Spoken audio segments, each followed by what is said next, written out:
Welcome. My name is Gena Timberman, and you are listening to Timber People, a podcast about people who, like timber, are strong, build and create, who gather us together like fuel that feeds fire. People who support structures of our community that uplift and protect. Welcome. I am so excited today to welcome my friend, Mike Knopp, who is the Executive Director of the River Sport Foundation. Hi, Gena. It's great to be here. I have a lot of things in my mind I'm ready to talk about today, but you are the godfather of the Oklahoma River, and I am so happy that you're here today. Thank you. Well, we go back a ways, so it's great to be here with you. Yeah. The vision that you have implemented along the river, what was then the Oklahoma City Boathouse Foundation, and now the River Sport Foundation, and looking at that vision from the 90s, you could mow what is now the Oklahoma River. And literally did. Yeah. Yes. And then, so I want to talk about that today, but my memories go back. In recent years, we were a part of the Oklahoma City Riverfront Redevelopment Authority efforts, and we have served on the MAPS for Oklahoma City, the MAPS subcommittee for the river.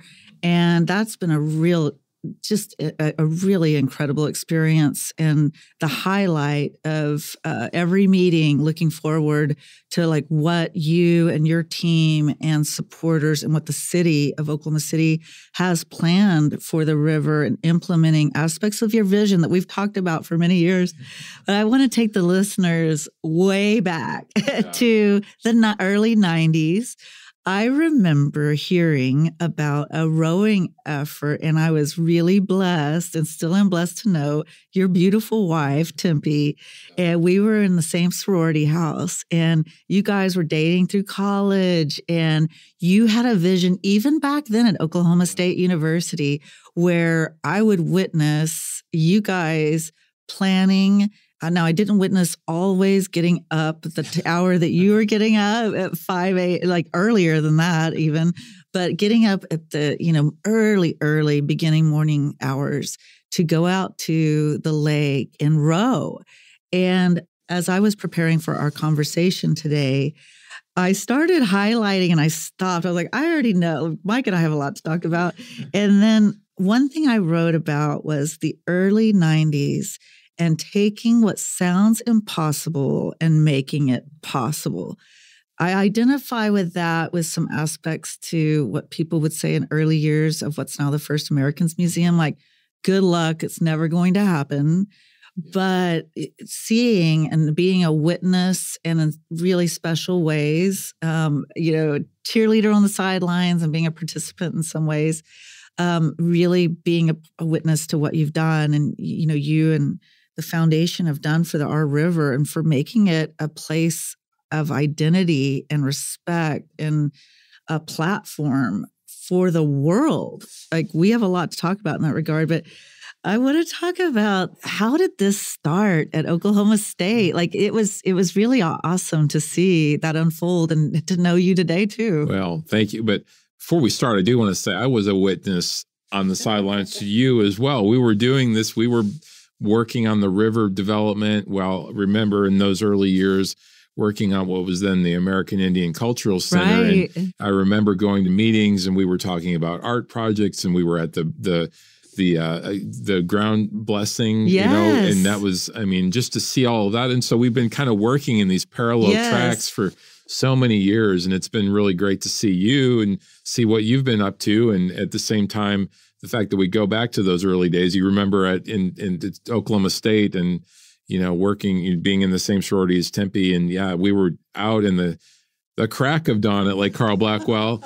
And, I would tell a lot of people that we went from probably what was the worst rowing conditions and setting. And it was enough to like really hook us in. And maybe it was the adversity of it. And just, when you're in a really challenging situation and you kind of, maybe back we were real young too, we were like thriving off that adversity, being on this, and if you've seen like The Boys in the Boat, that movie that came out over Christmas, I had to tell a lot of people when I saw that movie, it was so funny because they had these big old wooden oars and these big wooden boats. Right. And I'm like, that's what we rode with at Oklahoma State.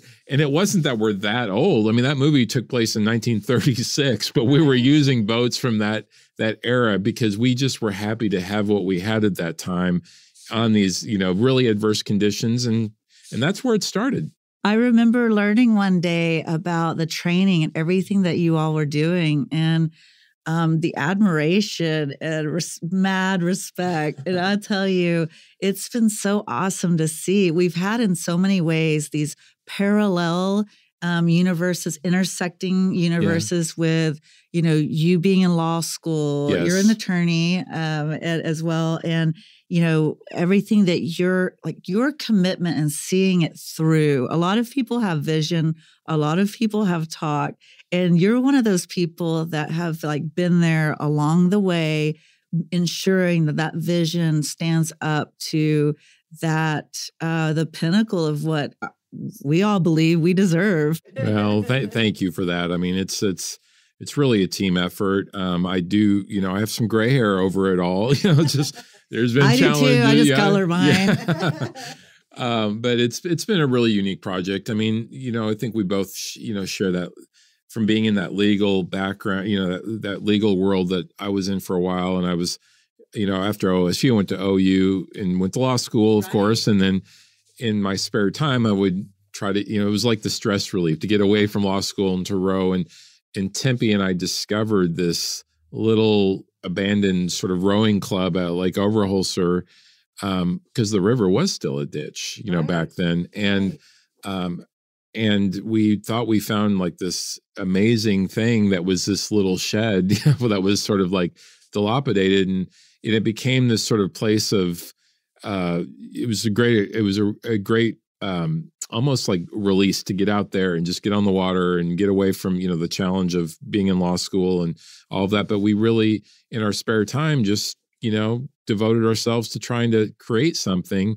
And I went on to become assistant DA in Oklahoma County, and Tempe was a counselor. And we just did this for a while, very scrappy, just like at OSU, with very little. And it was something we were really passionate about. Yeah. That's what sows big dreams. Yeah. I mean, the big crops, the big things are sown with a little bit at a time, but you have to tend to it correctly. And so ever since the early 90s, when I met you, I have been a witness to you tending to that vision. Yeah. And we've been a part of, different aspects of community. And it's been awesome to see what you have developed along our river line. Well, thank you, Gena. It's like I said, I can't take all the credit. It's been a team effort, but it's very fortunate to have been in that position. And I got a big share of those comments like, has he got a screw loose? Is he crazy? Having this idea, because back then people had a hard time envisioning what having a real river would be like, and much less having boats and then rowing shells and things that were not part of our heritage here in Oklahoma City. It was not something that was, part of, there was no tradition for it here. And I guess I tried to look at it like, well, why not? And why couldn't we do something that was unexpected for our river? And, of course, being a rower, Tempe and I, back in the 90s, if you recall, back in 1996, it was the Olympics in Atlanta. And so we thought we're going to get in the car. We drove to Atlanta and we went and watched, and we're really inspired at that time to say, what can we do to be a part of that movement and bring this to Oklahoma City? And that really was one of those sparks, along with many, many things that kind of drove us to develop the opportunity for the city. I always looked at it as, it wasn't so much about just bringing rowing to Oklahoma City. It was more about, how do we do something that is getting people more active outside, getting to embrace what it can be to have a river culture or an outdoor culture. So, and back when we were at OSU, I remember, because I I had only lived here in Oklahoma a couple of years before going and I graduated from Edmond. I was a swimmer, so I liked the water, and but we had moved from Maryland, and so and I had grown up in Minnesota, and I was born in. So my dad worked for the government. That. Yeah. Very cool. So I grew up around water, and my dad was a fisherman, and I just somehow I just liked being on the water. But I remember living when I was in middle school in Annapolis. I would go on my way to school. I'd see the Naval Academy rowing on the river, and I always thought, this is so cool. Awesome. And then we'd go to DC, and you'd see all the rowers on the Potomac, and then he got transferred to Oklahoma City. And I thought, well, there goes that idea, and that's why I was so surprised when we were at OSU together to one day see on the elevator door of the Kerr Drummond dormitories. This guy standing in oar on this poster saying, "Join crew."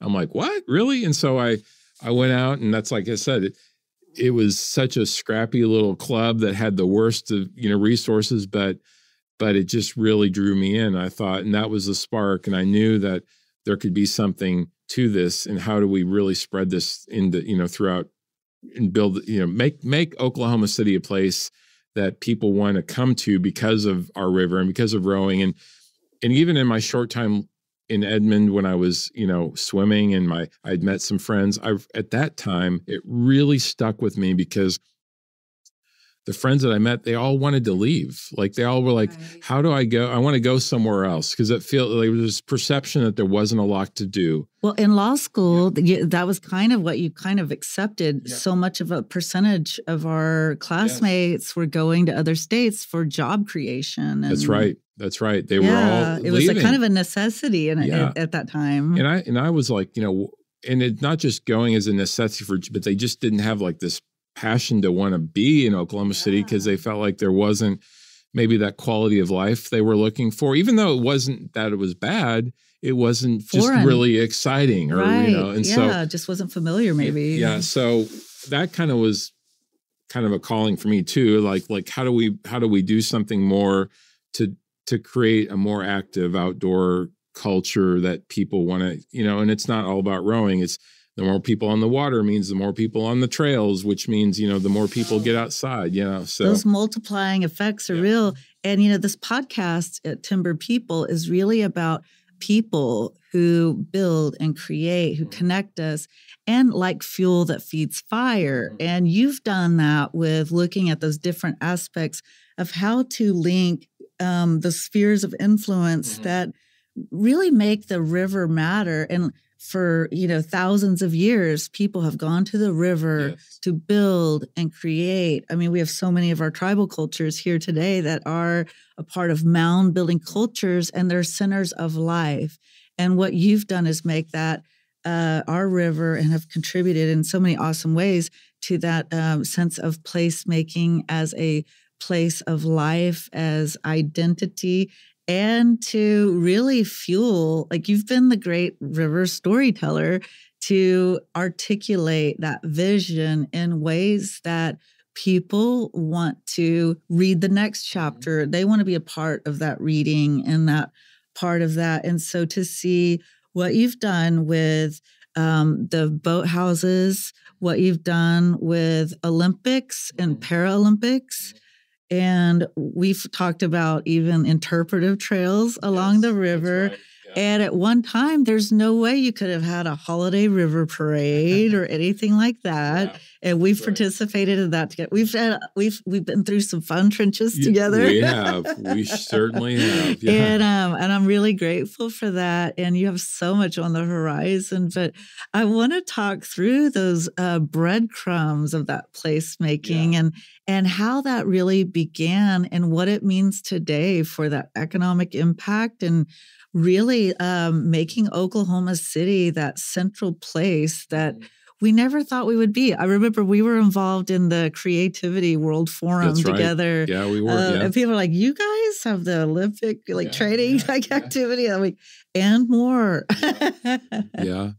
Well, like I said, I think what I've really was really drawn to is the fact that with the river and what we're doing there, we can do something that is like truly unexpected. And we know that as I've been fortunate to sort of travel around the country and the world because of the role that we've been playing in connecting dots in the Olympic movement, what I realize is people don't think of water when it comes to Oklahoma City or Oklahoma in general, which is, I guess, not surprising when you think of the history and you think of things like the Grapes of Wrath, or you think of, the Dust Bowl, and there's this image of Oklahoma. And I thought, well, if we're going to be one of the, I've said this a lot, and people, again, thought I was a little crazy for saying this, but we could be one of the premier urban aquatic venues in the world with our river. And what can that say about Oklahoma City, not just because of our venue, but in the way we think as people here, that we want to think big and we want to dream big and we want to do some things that are true. Like, who would expect to have, the Olympic trials for whitewater canoe, in Oklahoma City? And so, I think we've tried to plant different seeds. And when it comes to like the Oklahoma River, you may remember it started with a shipping container, and the shipping container was the little boathouse. And that only happened because when we broke ground on the first maps, on maps one, the first maps project, the river project, you probably remember that the groundbreaking for the river project was on the site of the First Americans Museum. It was it was actually where Okana is being built, and they broke ground in that first dam. And I remember back then we were just out of I think it was in law school. Tempe and I got some of our friends together, and we had some old boats, and it had rained just enough the night before that groundbreaking that I thought, we got to put some boats on this water. We got to plant this seed. We got to solidify this image of what this river, this active river can look like. And so we put the boats on the water, and that's what made the front page of the paper. And people were really surprised, which then is, as you know, from your world and similar circumstances, like one thing leads to the other. And then I get a call from Admiral Ray Ackerman, the late Admiral Ackerman, such a great visionary. And he was, when you say I'm he's really the grandfather of the river. And he was a mentor to me. And he was somebody that said, Mike, in his deep voice, he's like, we need to get rowing going at OCU. And I thought, well, you're right. I've been wanting to do that because I knew if we could get some colleges involved, universities involved, that would be a spark. Well, Tempe built the youth component at the high school youth level, and nothing like getting some energy and getting activity on the water pipeline for the next generation of rowers. And so that was kind of the first piece of the puzzle. And then so I was the coach for $1 a year while practicing law. I would go to practice with my suit on and a coat over it in the boat, and we do the coaching, and then go to the courthouse, be in the court, and then and I remember going at lunch in a break. I get out of there, I go for a run. I'd go run along the river in the weeds, and I'd be like, it was again this straight ditch that you remember. And I knew from rowing, it's straight, it's 400 feet wide, it's over 2,000 meters long. If we had water, when we have water, this can be truly world-class. And so I kept trying to solidify that idea. And I knew we needed a boathouse to really make that come to life. And that first boathouse, again, it had to be a shipping container. And while that was happening, when we had enough water in the river, after that dam was built, we started some programming there. But before we did that, we knew the first thing we had to do when there was enough water, we had a ribbon cutting for the river. And I remember that. Yes. And I thought, okay, this is opportunity number two and so at that time, we arranged to have like city council members, Ray Ackerman, others in a rowing shell going through a ribbon on the river to say, this is what this place can be. And I don't think they had any idea what they were getting into, but I invited Wichita State, we thought that was big time that somebody would come to our river to actually race. And so what happened, that was a real turning point because we had that event. And I invited Aubrey McClendon down to the river that day because I'd been bugging him and others about the idea of supporting a very simple idea of a boathouse. Because I thought, how am I going to raise $200,000 or $300,000 for just something? But I also knew we had a chance to be world class, but I don't know that anyone fully understood that. But again, like that dam groundbreaking, when people saw the boats on the water at this race, I think a light bulb went off. And then I'll never forget that night, Aubrey and I had exchanged, I think at that time it was an email. And I said, you know, we could build this simple little building, or we could truly go and be world-class and do something that represents the true opportunity this river could be for the city. And if we're going to do it, we got to do it right from the start. Right. And he said, we got to do it. And so that's where he got totally on board. We hired Rand Elliott. We designed this very unique boathouse, Chesapeake Boathouse. And that was this other big turning point, which was a big turning point for me personally too. Yeah. Absolutely. Yeah. You know, it's really incredible just to see that vision come to life. You're right. It takes, you know, seeing that. I remember we were at a Riverfront Redevelopment Authority meeting. It was on Meridian. And I remember the first time that I saw those, the schematics of what the river was to become. And I will remember the first day I saw the boathouse, and I remember the first day I saw the Cultural Center, what's now the First Americans Museum. And I I could have fallen over and passed out. I was so happy. I was like, they really think it's going to happen. Finally, there was like a day and a moment that I remember that. I remember that. It was like the big schematic plan for the river. And I was like, we're included. Well, it was an exciting time back then. And I remember when we then did get that commitment to build that first boathouse, it was like this huge turning point. Like, we truly believe this river could be super important to the future of Oklahoma City. And we're setting a high standard. We're saying, this is not like your grandfather's old boathouse. I mean, this is like futuristic. And it was like sending a message not only to our community that we believe something really special can happen here at the river, but it was also sending a message to the world, like, look out for Oklahoma City. We got some big plans.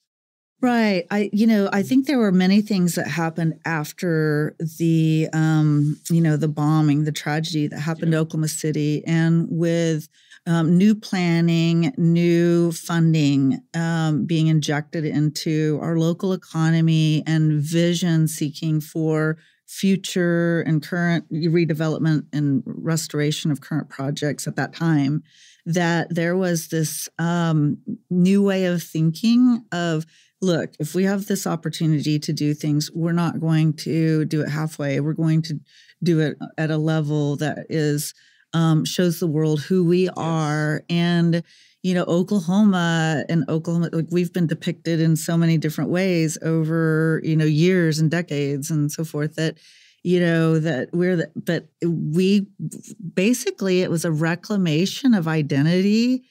And I really appreciate that the leaders in our community, like Ray Ackerman, Aubrey McClendon, the Governor Anna Tubby, Kelly Haney, and others that I could name. We could sit here for the next hour and name so many people. But in our Rotary, Ron Norick, and Mayor Humphreys, and others, and that have embraced those visions, and the governors of our state that really embraced that in ways that nurtured vision and took a chance on young. We were like in our early 20s when we were starting these roles. I think back at that, I'm like, how did this, because I talk to a lot of younger leadership groups now, and I'm like, gosh, am I really that old? Because I feel like it does seem to happen in some ways when I look at this really fast, but this was like, over 20 years ago, but I do think like we were in our 20s. I was 24 when I started working on this.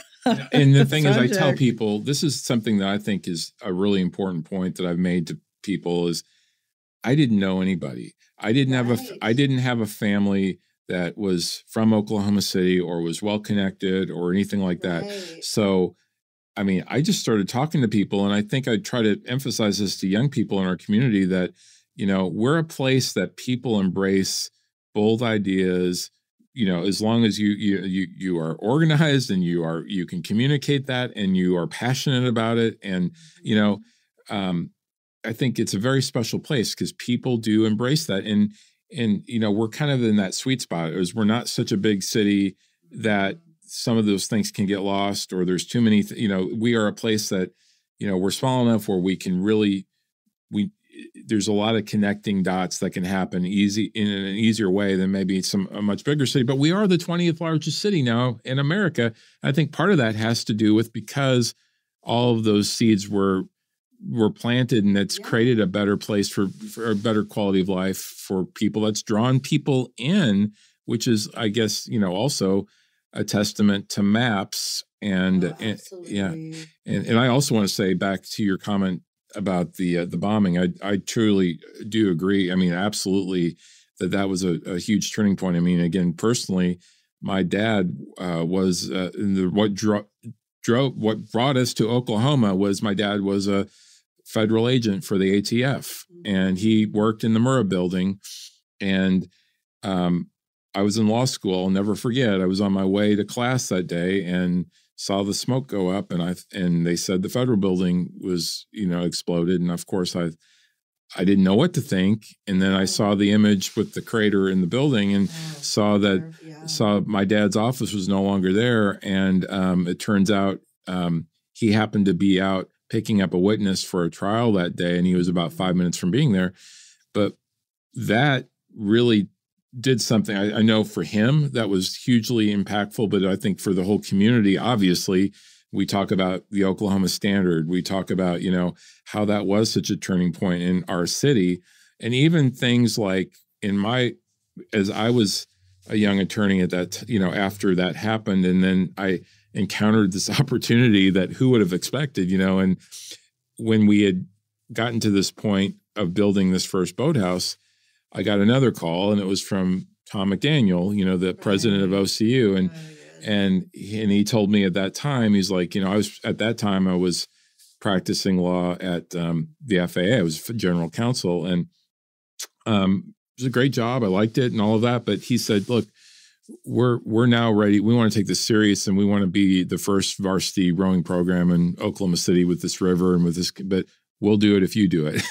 And so, I mean, I called my dad and my mom, and I said, as you have law school loans, you've been through all this, and you're like, I've got this, I went to law school, but do I become a coach, and I think that all of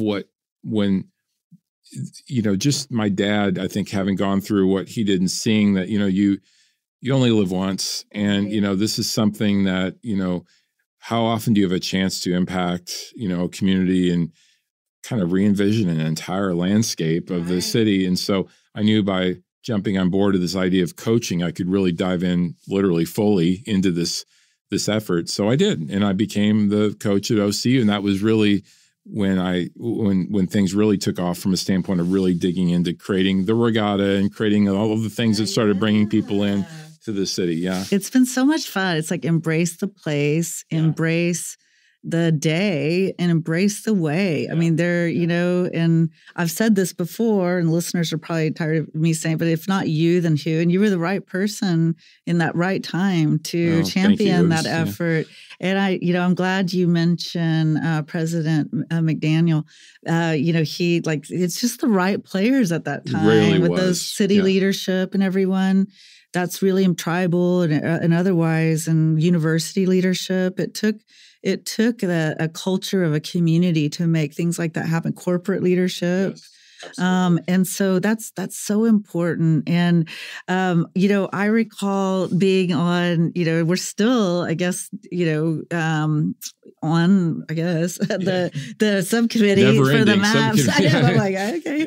Yeah. But I'm here if you need me. But, to see going through what river sport is doing and that, I really want the listeners to know about the programming that you have currently and how to engage people with the river today, also, I know you have some exciting things coming up that the listeners will want to know about as well.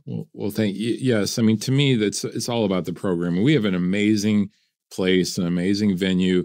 Sometimes I find a lot, even to this day, people don't fully appreciate what's in their own backyard. I mean, we have literally one of the premier venues in the world now, thanks to, I mean, it has been this very unique public-private partnership that has made this happen.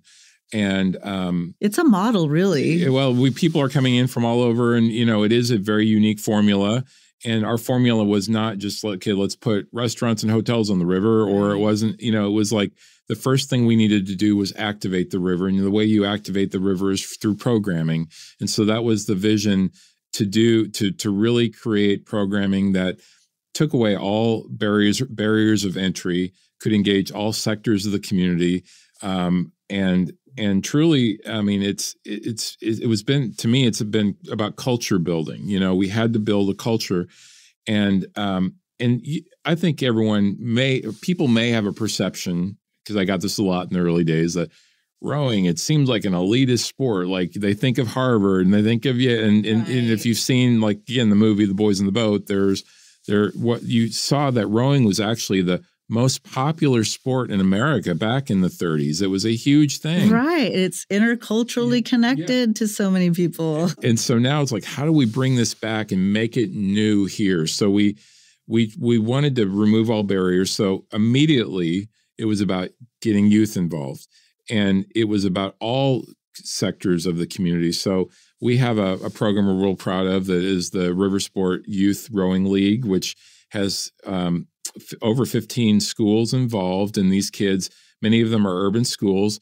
We continue to get support for kind of underwriting that program. So kids can come out for free and be able to experience this program.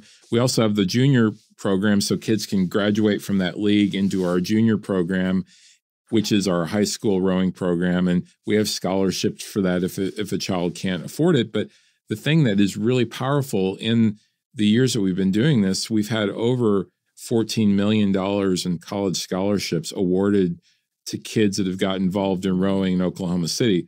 Who would have thought that ditch is now generating this huge life-changing opportunity for kids? And to me, I see it every day. It's really not just about the scholarships, but it's about when I hear from parents, and I see this is what makes it all worth it for Tempe and myself is, parents will tear up and they'll say that their child didn't find their place maybe in another traditional sport. They were maybe insecure or whatever, and they come out and they completely change, and they get this self-confidence. They learn to work with others in the community. And because rowing, it's about working as one. In fact, if you watch the movie Boys in the Boat, it's about as one. And so you got to work completely in sync. And it's even kind of an analogy to how we did all this as one, as an entire community. And so we have our youth programs. We have our youth canoe kayak program. I always remember, I'm so appreciative of like our efforts back in those early days where we connected with the Chickasaw Nation and Governor Anatubby, and I went to Ada and said, we didn't have a culture for rowing really at all in Oklahoma City, but there is this culture around paddle sports. But I mean, there's a heritage for the canoe culture. Right. How do you make that connection? It maybe is something, how do we reintroduce that? Because paddle sports is the second part of what we do. And so we have sprint. So we had one of our early success stories is we had a national champion paddler that was a Chickasaw, a kid that came out and was very involved in paddling and found success. And we can continue to build upon that program. And lo and behold, we became an Olympic training site. This ditch that, like I said, 20 years ago, we mowed, is now a U.S. Olympic and Paralympic training site for canoe kayak and for rowing. And so we have programs for all of those things, not just for kids, but also for adults. We have leagues for adults. You can go on our website. So the plug, riversportokc.org. Yes, I was going to ask you. Thank you. Get involved. But we also have Whitewater, of course, which was something that you were involved in with me with MAPS 3. I think people thought, who would have thought rowing was going to work on the river? But who would have really thought whitewater? Right. And it has. And so the whitewater component has become this really, I think, exciting thing from a standpoint that anybody can come down and go rafting with their family, just like you would do in Colorado. But it's also something that's driving interest from around the world, in that we're having, we're going to have the Olympic trials in April here. So athletes trying to get to the Paris Olympics have to come through Oklahoma City, and the Team USA will be named here. So, we're playing a very important role in that Olympic movement. And in 2026, we're going to host the World Championship. And so we'll have over 60 countries here for about a month, and so just a huge opportunity that is bringing. And so we're trying to build, a whole pipeline in that sport. We have a new coach from Slovenia who's coaching our young, literally there's 10-year-olds out learning to do whitewater kayaking because of that opportunity. So there's a wealth of opportunity. Really, we like to say it's intergenerational. So we have 8-year-olds rowing and kayaking. We have seniors dragon boating in the big boats with the. I've done that. That is a lot of fun. It's a lot of fun. And so we really try to make it, again, truly open for everyone. And the one of the fun things you see when you come to our regattas is, and it's very unique in the sport of rowing and canoe kayak, both sports, is that it's multicultural, that it is not something that you might have a perception of rowing, as being, like we talked earlier, kind of an elitist or, sport that, but it's not that way here. We have kids and adults from the South Side. So we have the Hispanic community involved. We've got the Northeast community. We've got the African-American community, and it's all about inclusion. Native people and then involved. I was going to get into the Native people involved in all of our. It. Did you know that it was actually profiled by U.S. Rowing? We have 2 Native American rowers who are in our junior team, really strong rowers, and it's so awesome. So it really is connecting with all sectors of our community, and we're really proud. That's probably the thing we're most proud about, is how we've tried to make this available for everyone. Mike Knopp, I really appreciate everything you have done and your leadership in continuing that legacy, that great heritage that's thousands of years strong, of bringing people to the river to share with one another, to learn, to connect, to be alive and to thrive. Thank you so much. Well, thank you for having me. Thank you for all that you've done. I mean, this is, like I said, it's been a team effort. You've been part of all of this journey, and it's been fun working with you. Thank you so much. I appreciate you, and I can't wait to see what you're doing next. Thank you. Yakoki, thank you for joining us. Timber People is brought to you by the Possibilities Podcast platform.